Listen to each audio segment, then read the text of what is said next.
Good evening. Today's Bible study comes from Luke chapter 22 and it's verses 63 and 64. And it's short.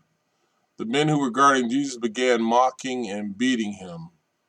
They blindfolded him and demanded, "Prophesy, who hit you?"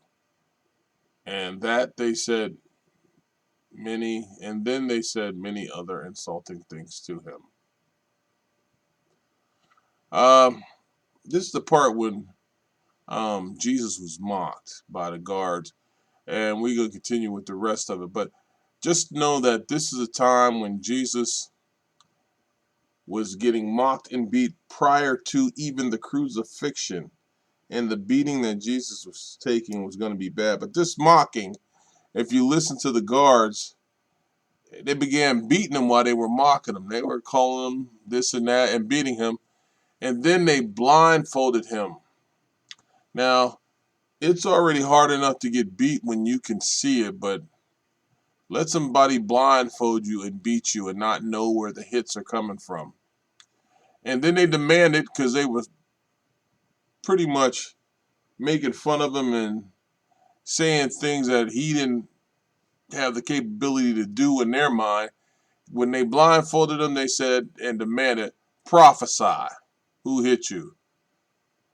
In other words, they were saying, "We don't believe in you, and if you are who you say, then tell us who's hitting you right now, because you can't see it." But Jesus was doing God's will in this situation. And when you do God's will, I don't care who has you in their clutches or thinks they have you in their clutches. You just go through it and let the Lord handle them. Let Him fight your battle. So Jesus didn't do any of that. And they said many other insulting things to him. So they kept it up. And since this was so short, I really want to continue on with verses 66 through 71. And it says, "At daybreak, the council of the elders of the people, both the chief priests and the teachers of the law, met together, and Jesus was led before them. 'If you are the Messiah,' they said, 'tell us.' Jesus answered, 'If I tell you, you would not believe me, and if I asked you, you would not answer. But from now on, the Son of Man will be seated at the right hand of the mighty God.' They all asked, 'Are you then the Son of God?' He replied, 'You say that I am.' Then they said, 'Why do you need any more testimony? We have heard it from his own lips.' Now, after the beating that Jesus had taken, and he had made it through the night with the mockings and the beatings from these men, he had to go in front of these oh, pompous people, the arrogants who didn't believe that he was who he had been telling him he was. And he had to address them because they were trying to address him. And Jesus knew what they were thinking, just like he could have told them who was hitting him. This was not a secret to him. And he knew what they were looking to do, which it tells you right there when it starts at daybreak, the elders of the people, the chief priests, and the teachers of the law met together. Now, all of these people, all of them, they supposed to be followers of Jesus, followers of the Lord. And if you notice, it's all of those people that's having problems with him. And I'm not saying every single person was, but this group was, and they were all supposed to be followers of the Lord. The law, the teachers, this is something they were supposed to accept. They had the law, they knew of the prophets, they knew of the prophecy about the Messiah, and guess what?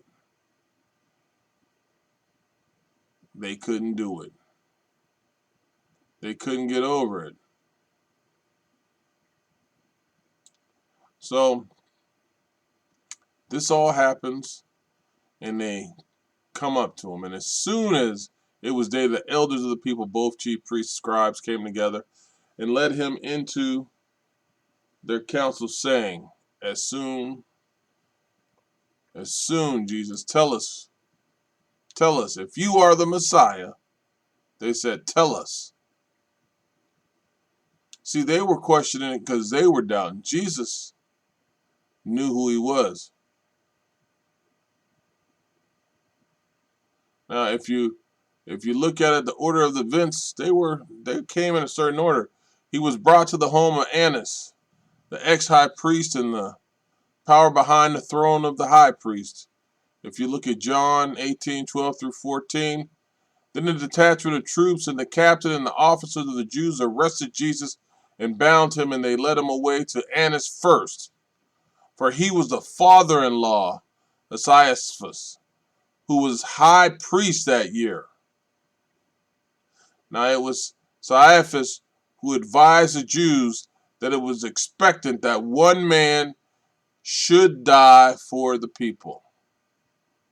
Then a little further in John 19 and 23 it says, then the soldiers, when they had crucified Jesus, took his garments and made 4 parts to each soldier a part, and also the tunic. Now the tunic was without seam, woven from the top in one piece. Then Jesus was brought home of Caiaphas, the sitting high priest, who we just talked about was the one guy's grandson. Was it grandson? Father-in-law, and I apologize, his father-in-law. There, they put him on trial. We gonna put you on trial, and they gathered all the Sanhedrin. And you can see that in Matthew 26, the 26th chapter, later parts. And they had false witnesses who were brought before the council. And the high priest demanded to know of Jesus. They asked him, are you the Son of God? Are you the Messiah? And Jesus just tells them, it is as you told me, or as you are saying. Then he tells them, not only is it as you are saying, but you will see the Son of Man seated at the right hand of the mighty God. He tells them where he headed. Jesus already knows what's going on and what's going to happen. What they don't understand is this is part of the process. Just like when Judas and Satan got into Judas and thought they had it going on, it was part of the process. We knew you were coming because you don't know everything that the Lord knows. And Jesus says, I will be sitting at the right hand of the power. Oh yeah, and he coming back in the clouds of heaven.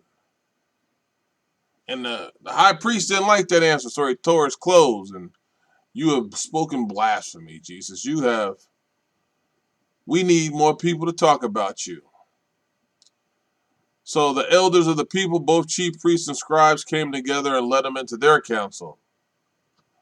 And when the Sanhedrin council was necessary because of the Sanhedrin's own laws and regulations, the night trial described, and like I said, you can see that in Matthew chapter 26 at the end, it was illegal. And you can read up on Jewish law. They tell you some things that even I had to read up on, and I got some amazing information from. But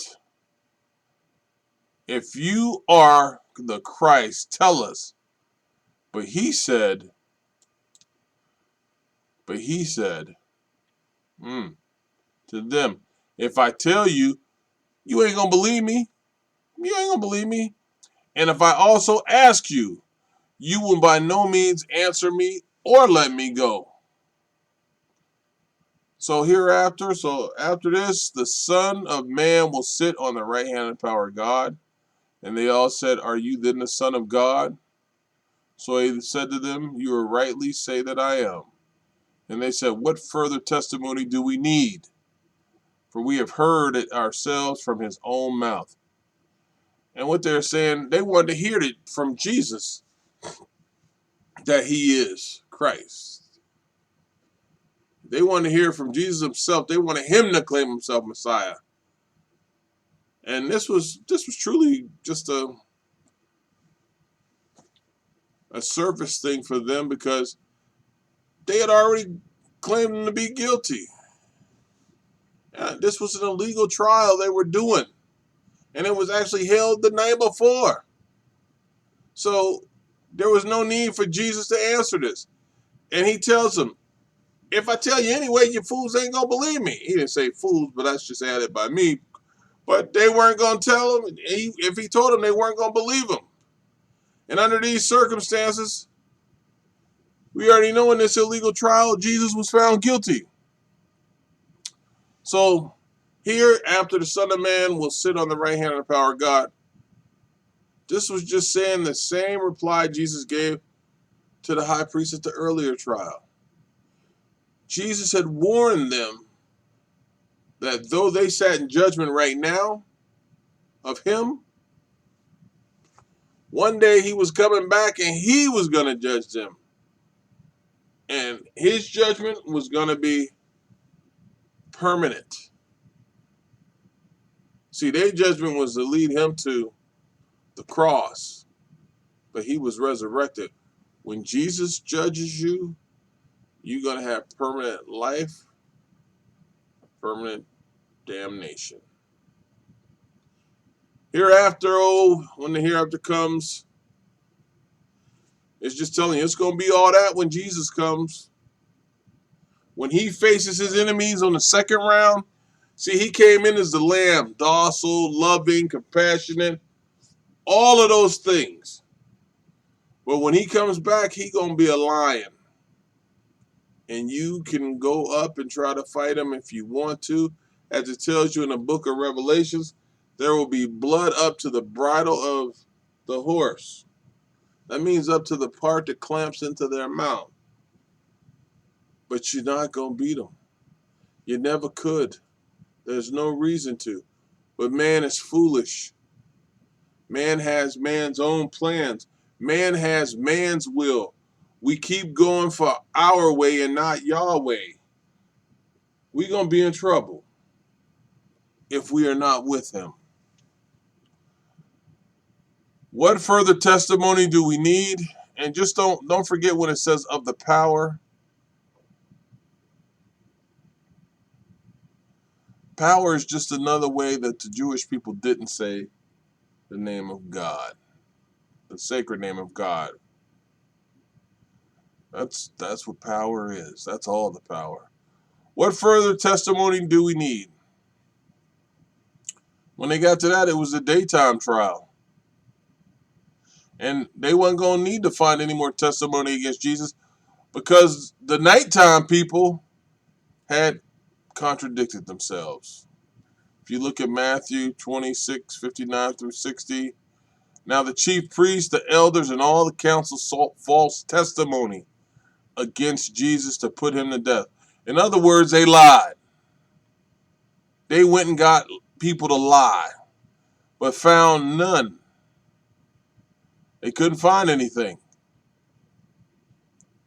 Even though many false witnesses came forward, they found none. But at least 2 false witnesses came forward. Therefore, they didn't want any witnesses for the daytime because they found none. Jesus was good to us at all times. Even in his suffering, Christ suffered as a man. Christ was beat down as a man. He had the ability to call legions of angels down at his command. And he stayed in the flesh to take this beating. And this was before he got to the cross. He took this judgment, and this was before he got to the cross. He was mocked, and this was before he got to the cross. So, as a follower of Christ, if you're having a bad day, think about your Savior's day this day. Can you handle a little bit of suffering? Because you know when that lion comes back, he will be fighting for you. Amen.